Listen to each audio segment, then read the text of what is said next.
All right, so buckle up, everybody, because today's deep dive is going to take us back into a time when swastikas were actually flying in the heart of New York City. Wow. Yeah, you guys sent in a bunch of articles and firsthand accounts about a Nazi rally Okay.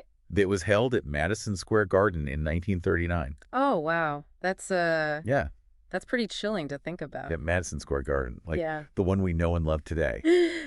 It really is a chilling reminder that these extremist ideologies can gain traction in places you wouldn't expect. And what I think is particularly interesting about this case is how the German-American Bund, the group behind the rally, Right. really tried to present themselves as being patriotic. Yes. Like they tried to cloak this Nazi ideology in a veneer of American patriotism. They did. They really did. Yeah. And so let's set the scene a little bit for our listeners. Okay. It's February 20th, 1939, so just 2 days before George Washington's birthday. Ah. And over 20,000 people are packed into Madison Square Garden.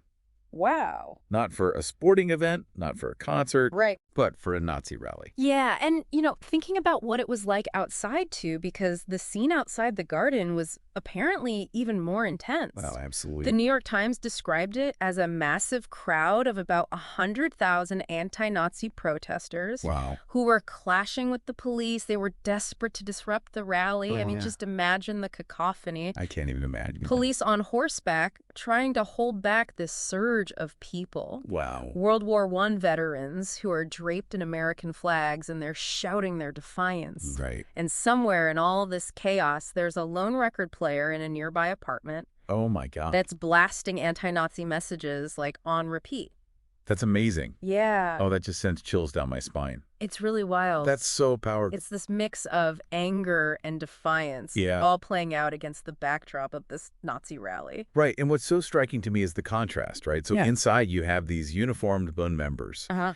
and they're carrying American flags alongside Nazi banners. Wow. There's this giant portrait Right. of George Washington, Right. but it's flanked by swastikas. Wow.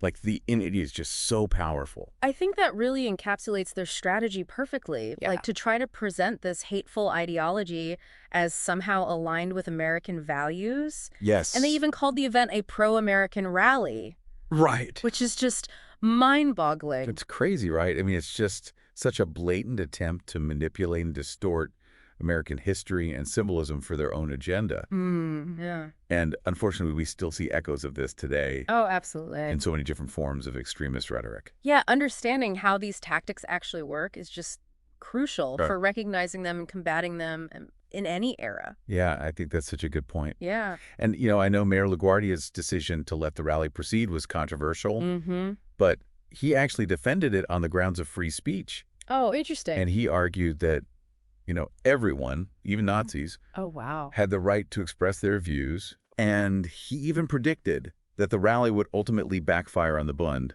Okay. and actually expose them for what they truly were. He was right. He was right. Yeah, and his quote about supporting free speech, for everybody, and that includes Nazis, Right. really gets at the complexity of this issue of balancing democratic principles with the very real need to protect against hate speech. Right. And, I mean, it's still a debate that continues to resonate today. Absolutely. Yeah. I think that's a conversation that we could have for hours and hours and hours. Oh, for sure. So let's maybe dive into the speeches themselves a little bit. Yeah. The Bund leaders, they seem to really go to great lengths to try to intertwine their Nazi rhetoric with American patriotism. Right. Well, one speaker, James Wheeler Hill, actually went so far as to say that if George Washington were alive today, he would be friends with Adolf Hitler. It's ludicrous. Yeah. It's just so clearly not even an opinion. Right. It's like a deliberate distortion of history to try to legitimize their ideology. Exactly. Yeah. They were basically trying to rewrite history to fit their narrative. And that's something that, unfortunately, we see a lot today when we look at modern-day extremist groups. Yeah. It's a very familiar tactic. It is. It is. And then there's Gerhard Wilhelm Kunze, Right. whose speech really highlights the danger of selective history. Right. So he invoked American historical examples like anti-miscegenation laws Okay. and the Chinese Exclusion Act Oh, wow. as opposed proof that America was actually founded on racist principles Okay. and therefore was aligned with Nazi ideology. That's a stretch. Right. Yeah. And he actually stated that the spirit which opened the West and built our country is the spirit of the militant white man. It has then always been very much American to protect the Aryan character of this nation. Wow, it's chilling, to see how they twisted those historical facts to Yes. fit their agenda. Scary, right? Yeah. And it just reminds us as we're going through all of this content that you guys sent in, that we need to be vigilant about understanding history in its full context. Absolutely. Not just cherry-picking events or figures Right. to support a predetermined narrative. Yeah, and this awareness is really important today, Yeah. especially when we think about how quickly misinformation Oh, or absolutely. distorted history can spread online. Yes, so fast. Yeah. And, amidst all of this pomp and ceremony of this Nazi spectacle, Right. there was this one man who refused to be silenced. Oh, wow. Isidore Greenbaum, Okay. a 26-year-old Jewish plumber Huh. who actually snuck into the rally. Oh, my God. Imagine being surrounded by thousands of Nazi supporters, Right. listening to their hateful rhetoric. Yeah, I can't even imagine. So Greenbaum was so enraged Yeah. that he actually charged the stage yelling, "Down with Hitler." Wow. Talk about a gutsy move. Talk about courage. I can't even imagine the courage it must have taken to be that one voice of dissent Right. in such a hostile environment. Yes. And so Greenbaum, unfortunately, Yeah. was brutally beaten by the Bund security Oh, no. before he could be rescued by the police. Wow. And later he actually said, "What would you have done if you were in my place listening to that SOB, hollering against the government and publicly kissing Adolf Hitler's behind while thousands cheered?" It's unbelievable. I know. Yeah, I mean, I think his actions really underscore the power of individual resistance, They do. even in the face of, overwhelming hate and intimidation. Oh, absolutely. Greenbaum's story reminds us that even in moments that seem so dark, there are always individuals who are willing to stand up against injustice and to risk their own safety Right. to challenge what's wrong. Yes, absolutely. Yeah. And let's not forget that his act of defiance Right. came at a personal cost. He was brutally beaten Yes. and faced legal repercussions for disrupting the rally. His experience really highlights that complex reality, that standing up against hate can be dangerous. It can. And it often comes with consequences. Yeah, But I think it also shows us the incredible resilience of the human spirit. absolutely. His refusal to be silenced in the face of such overwhelming hatred is just a testament to the enduring power of individual courage. Yes, it's so inspiring. Yeah, it's a beacon of hope. Yeah. And it reminds us that we all have the potential Yes. to make a difference even when we're confronting what seem like insurmountable challenges. Yes, I love that. Yeah. And, his story serves as this powerful reminder that silence in the face of injustice is complicity. It is. We each have a responsibility to speak out against hate and to be upstanders, Yes. not bystanders, Yeah. when we witness wrongdoing. Absolutely. Greenbaum's actions were really a spark of resistance in this very dark chapter of American history. Absolutely. And his story continues to inspire us It does. to fight for a more just and equitable world. I completely agree. Yeah. So, welcome back to the deep dive. So as we shift our focus to the aftermath of this rally, we start to see this pattern that often plays out with these extremist movements. This moment of apparent strength followed by, like, a rapid decline. Yeah, you're right. And despite this massive spectacle at Madison Square Garden, the 1939 rally actually marked a turning point for the Bund. It did. The overwhelming negative publicity and a subsequent investigation into financial impropriety by the Bund leader, Fritz Kuhn, Right. led to their downfall. It's fascinating, isn't it, how movements that can seem so powerful and organized can be so fragile. Yeah, they really can be, and I think it's their reliance on charismatic leaders All right. and their vulnerability to public scrutiny that often contributes to their unraveling. It's like their carefully constructed facade just crumbles under the weight of their own hypocrisy and corruption. Exactly. Like, they try to present themselves as these patriots, Right. but their true nature was ultimately exposed. Precisely. And this vulnerability is something to really keep in mind. Yeah. When we're thinking about modern-day extremist groups, they might project this image of strength and unity, Right. but their foundations are often really shaky, Yes. built on lies and manipulation.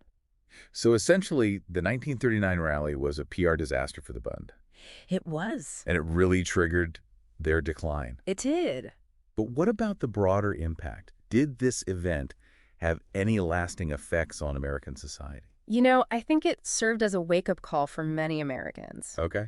It forced them to really confront this unsettling reality Yeah. that Nazi ideology had actually gained a foothold within the United States. Within their own borders? Yeah, exactly. And it sparked really important conversations Right. about the limits of free speech and the need to actively combat hate and intolerance. Absolutely. And I think it also highlighted the importance of media scrutiny and public awareness. Absolutely. Yeah, the intense media coverage of the rally, particularly the negative coverage, Right. really played a significant role It did. in turning public opinion against the Bund. Yes. And this really underscores the importance of a free and independent press I agree. as a bulwark against extremism. But it's also worth noting that even back then, the media landscape was complex. Right. Some outlets condemned the Bund outright, Right.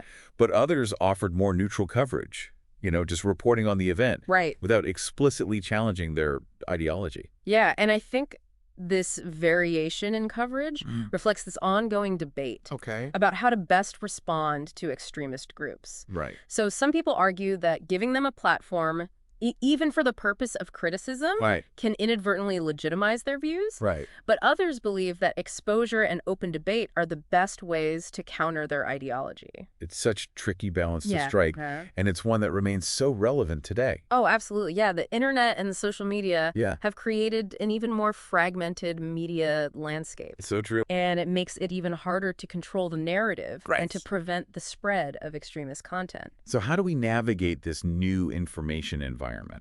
Well, I think one key step Yeah. is to develop really strong critical thinking skills. Okay. We need to be skeptical of information, especially when it's coming from sources that we're not familiar with. Yes. We need to learn to evaluate sources, Right. to identify bias, and recognize manipulation tactics. It's like becoming an information detective. Exactly. Looking for clues, Yeah. cross-referencing facts, and making sure we're not being taken in by a cleverly constructed narrative. Exactly. And I think it's also crucial Yeah. to be aware of our own biases. Absolutely. We tend to gravitate towards information that confirms our existing beliefs, Right. and that can make us more susceptible Yeah. to propaganda and misinformation. So it's about being open to challenging our own assumptions Yes. and seeking out diverse perspectives, Exactly. even those we may not agree with.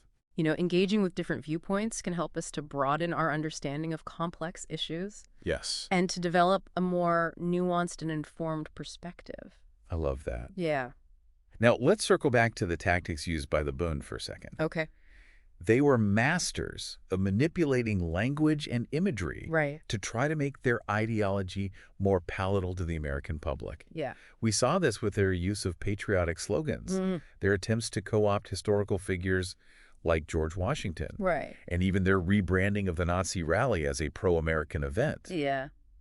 Are these tactics still in use today? Absolutely. Those tactics are unfortunately timeless Yeah, and adaptable. they are. Yeah, extremist groups today continue to exploit familiar symbols. They distort history and use coded language to appeal to a wider audience Right. and to really mask their true intentions. For instance, they might rebrand white supremacy as white pride Right. or cloak anti-immigrant sentiment Exactly. and concerns about national security. Yeah, it's all about using seemingly benign language Right. to disguise these hateful ideologies. Exactly. So they're essentially trying to reframe the conversation. Right. Yeah. To shift the Overton window, Yes. the range of acceptable political discourse, to make their extremist views seem more mainstream. Exactly. So how do we counter this kind of subtle manipulation? I think awareness is key. Okay. We need to educate ourselves and others about these tactics. Right. So we can recognize them when we see them. Yeah. We need to call out coded language and challenge attempts to distort history. It's like developing a kind of mental immune system, It is. building up our resistance to propaganda and manipulation. Exactly. Yeah. The more informed we are about these tactics, the less likely we are to be swayed by them. So true. Yeah. And, one of the most striking aspects of the Bund's strategy was their attempt to create a sense of victimhood. Right. They claimed to be persecuted, Yeah. silenced, marginalized by the mainstream, Right. despite the fact that they were openly promoting a hateful ideology. It's wild. Does this sound familiar? Oh, absolutely. The tactic of claiming victimhood is a powerful tool It is. for extremist groups. Yes. By portraying themselves as being under attack, Right. they can rally support Right. justify their actions, and even incite violence. It's like turning the tables, right? It is. Portraying themselves as the victims rather than the perpetrators. Exactly. And it can be so effective. Yeah. Especially when they tap into those existing societal anxieties and resentments. So how do we counter this narrative of victimhood? Well, I think it's crucial to challenge those claims with facts and evidence. Okay. We need to expose the hypocrisy of Yeah. these extremist groups that are claiming victimhood Right. while they're simultaneously promoting hatred and intolerance. It's about holding them accountable for their actions and their rhetoric, It is. rather than allowing them to manipulate our emotions. Yeah. And, throughout this deep dive, Mm-hmm. we've been drawing these parallels between the Bun's tactics Right. and those that are being used by extremist groups today. Yeah. It's so clear that history can offer valuable lessons for navigating the challenges of our own time. Absolutely. The past isn't just a collection of stories. Right. It's a rich source of insights that can help Yeah. us to understand Yes. and confront the challenges that we face today. Absolutely. By studying history, we can learn from the mistakes of previous generations Yes. and develop strategies for preventing those mistakes from being repeated. I completely agree. Yeah. So as we move into the final part of our deep dive, Okay. let's consider what concrete actions we can take, All right. both individually and collectively, Mm-hmm. to combat the spread Mm-hmm. of extremist ideologies Right. and create a more just and equitable society. That's a crucial question. It is. And it's one that we're going to explore in much more depth in our final segment. I can't wait. Welcome back to the deep dive, everybody. So we've journeyed back to 1939, explored a Nazi rally in the heart of New York City, Yeah. unpacked how the German-American Bund tried to weave this hateful ideology Yeah. into American life. Yeah. It's fascinating. Now, the question is, what can we, in the here and now, learn from this Right. unsettling chapter of history? Yeah, I think it can be really tempting to dismiss this event as Yeah. just a relic of a bygone era, a Right. bizarre anomaly in American history. Yeah.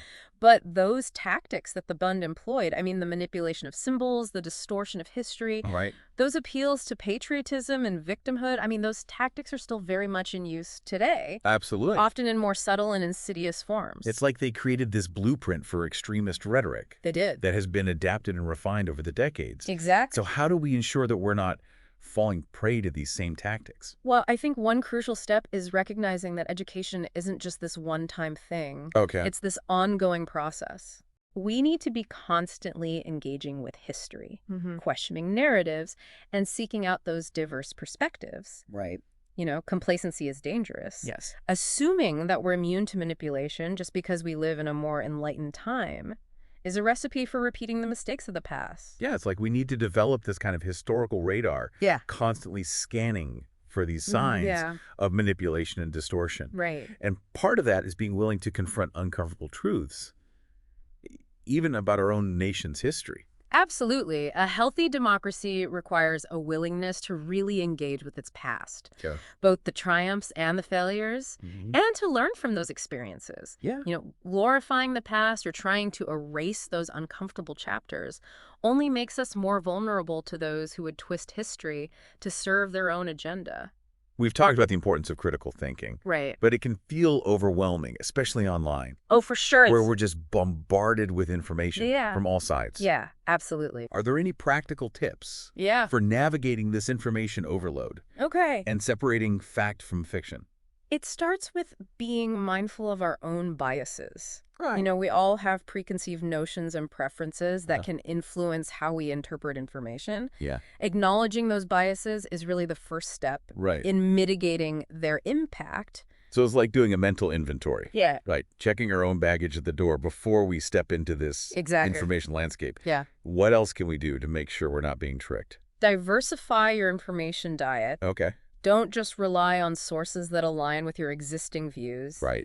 Actively seek out alternative perspectives, even those that challenge your beliefs. It's like building a mental gym, right? Yeah. Challenging ourselves with these different viewpoints Exactly. to strengthen our ability to analyze information critically. That's a great way to put it. And don't be afraid to ask questions. Yes, absolutely. Like, who created this content? What's their agenda? Yeah. What evidence are they offering? Mm-hmm. Developing a healthy skepticism is crucial. It is. It's like becoming a citizen detective, right? Yeah. Not taking anything at face value, Right. but digging a little bit deeper to uncover the truth. Absolutely. And what about our role as individuals in pushing back against this? Well, one of the most powerful things we can do is simply speak up. Okay. Silence in the face of injustice is complicity. Yes. So if we hear someone making a racist joke, challenge them. Right. If we see someone being discriminated against, intervene. Mhm. Our voices, no matter how small they may seem, can have a ripple effect. It's about creating this culture where hate and intolerance are simply not acceptable, Exactly. where people feel empowered to speak out against injustice. Absolutely. And don't underestimate the power of supporting organizations Right. that are working to combat hate and intolerance. Yeah. Whether it's donating to a civil rights group or volunteering your time at a local community center, there are so many ways to get involved and to make a difference. It's like building this network of resistance, right?